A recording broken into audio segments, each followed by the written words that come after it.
হাতে মেহেদি দিলে নামাজ হবে কিনা। হাতে যদি মেহেদি দেন মা বোনরা, তাহলে সেক্ষেত্রে নামাজের কোনো অসুবিধা হবে না, বরং মেয়েদের জন্য হাতে মেহেদি দেওয়া সুন্নাহ, ভালো। নবী করিম সাল্লাল্লাহু আলাইহি সাল্লাম কোন এক নারী কিছু একটা দিয়েছেন পর্দার আড়াল থেকে হাত দিয়ে বা কোনোভাবে, তো নবী সাল্লাল্লাহু আলাইহি সাল্লাম মহিলাদের ওদিক থেকে দেওয়া হয়েছে কিন্তু হাতে মেহেদি নাই, এটা দেখে তিনি আশ্চর্য হয়েছেন যে কোনো পুরুষ নাকি সেখানে, মানে পুরুষের হাত আসলো কোত্থেকে। তখন বলা হলো না, মহিলাদের হাত। তখন নবী সাল্লাল্লাহু আলাইহি সাল্লাম আশ্চর্য হয়েছেন। এই হাদিস থেকে বোঝা যায় মেয়েরা হাতে মেহেদি দেওয়া সুন্নাহ। অনেক মেয়েরা হাতে মেহেদি দেওয়াটাকে তারা মনে করেন শৌখিনতা, বিলাসিতা। তাদের এই সাজগোজকে ইসলাম পছন্দ করে, প্রশংসা করে, করবে, বিশেষ করে বিবাহিত নারীরা তো বটেই। বিধায় মেহেদি ব্যবহার করলে অজু হবে, কোনো অসুবিধা নাই, নামাজও হবে।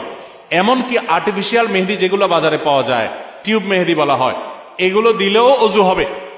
এগুলো দেওয়ার ফলে অনেকে মনে করেন অজু হবে না, কারণ এগুলো দেওয়ার ফলে অনেক সময় এই মেহেদিগুলো খসে খসে পড়ে, চামড়া খসে পড়ার মতো। তো এটা আসলে চামড়া খসে পড়া না, এটা চামড়ার উপর আলাদা কোনো আবরণ বা স্তর সৃষ্টি করে না, বরং এক ধরনের কেমিক্যাল থাকে অ্যাসিডের মতো।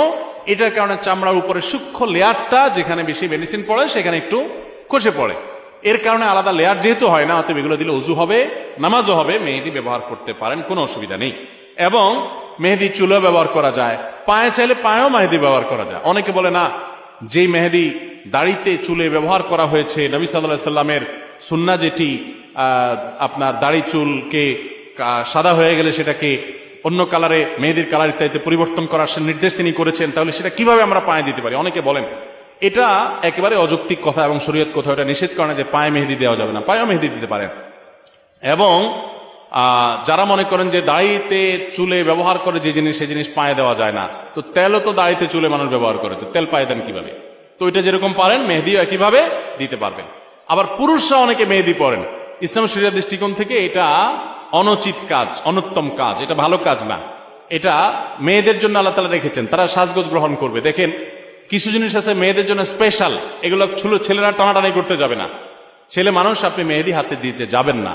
আপনার মেয়ে, আপনার স্ত্রী, তাদেরকে মেহেদি হাতে দেওয়াবেন। আমাদের দেশে অনেক ছেলেরা আছে এই কাম করে।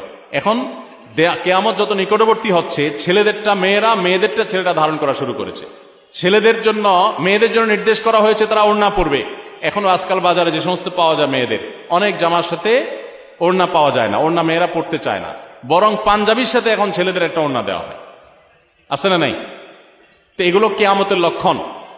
শয়তান নারী পুরুষের মধ্যে এ ধরনের অস্থিরতা তৈরি করবে, এটা কিয়ামতের আলামতের মধ্যে থেকে একটি। বিধায় এগুলোর উপর আমাদের সাবধান থাকতে হবে। মগ বা বালতির ভেতরে হাত ঢুকিয়ে দিয়ে ওযু করা যাবে কিনা? মগ বা বালতিতে